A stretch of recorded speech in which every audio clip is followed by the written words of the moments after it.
Hello बच्चों, welcome to my channel. आज का हमारा प्रश्न है के किस मान के लिए रैखिक समीकरण युग्म x plus K Y equal to 1 तथा K X plus Y equal to K square के अनेक हल होंगे।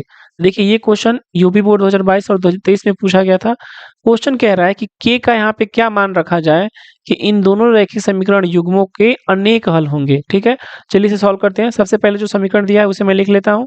समीकरण आपका दिया हुआ है एक्स प्लस के वाई, 1 को इधर लाऊंगा तो ये -1 हो जाएगा इक्वल टू 0। और दूसरा समीकरण है के एक्स प्लस वाई, माइनस इधर लाऊंगा तो माइनस में हो जाएगा, माइनस के स्क्वायर इक्वल टू 0। अब देखिए, दो चर वाले रैखिक समीकरण युग्मों का जो व्यापक रूप होता है उससे तुलना करेंगे इन दोनों समीकरण का। पहले मैं उसे लिख दे रहा हूँ। देखिए, ये आपके दो चर वाले रैखिक समीकरण युग्म है, एक ये है और एक ये है। इनसे हम इन दोनों का आपस में तुलना करके a1 b1 c1 और इन दोनों का आपस में तुलना करके a2 b2 c2 निकालेंगे। तो देखिए, यहाँ पे कुछ नहीं है तो 1 हो जाएगा, तो a1 का मान आपका 1 आ जाएगा।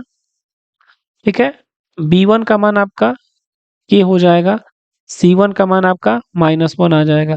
ऐसे ही a2 का मान आपका k हो जाएगा, b2 का मान आपका 1 और c2 का मान आपका माइनस। कोई भी दो चर रैखिक समीकरण युग्म जो होते हैं उनके अनेक हल तब होते हैं जब a1 बाई a2 जो हो वो b1 बाई b2 के इक्वल हो जाए और ये c1 बाई c2 के इक्वल हो जाए।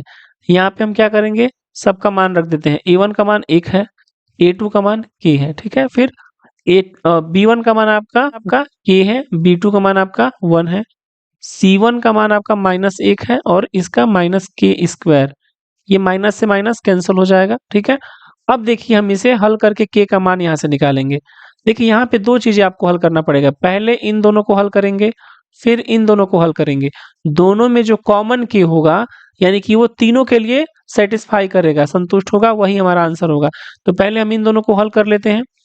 1/k बराबर k/1, क्रॉस मल्टीप्लाई करेंगे तो 1 का 1 में मल्टीप्लाई करेंगे 1 आएगा, k का k में मल्टीप्लाई करेंगे तो k स्क्वायर हो जाएगा। तो यहाँ से हमें k का 2 मान मिलेगा, k इक्वल टू +-1 हो जाएगा। ठीक है, अब इन दोनों को हल करेंगे तो देखिए k/1 बराबर 1/k स्क्वायर, क्रॉस मल्टीप्लाई करेंगे तो k का पावर 3 इक्वल टू 1 आएगा। यहाँ से k का मान सिर्फ 1 ही आएगा जो हमें मिलेगा। क्यों मिलेगा ऐसा 1 ही मिलेगा?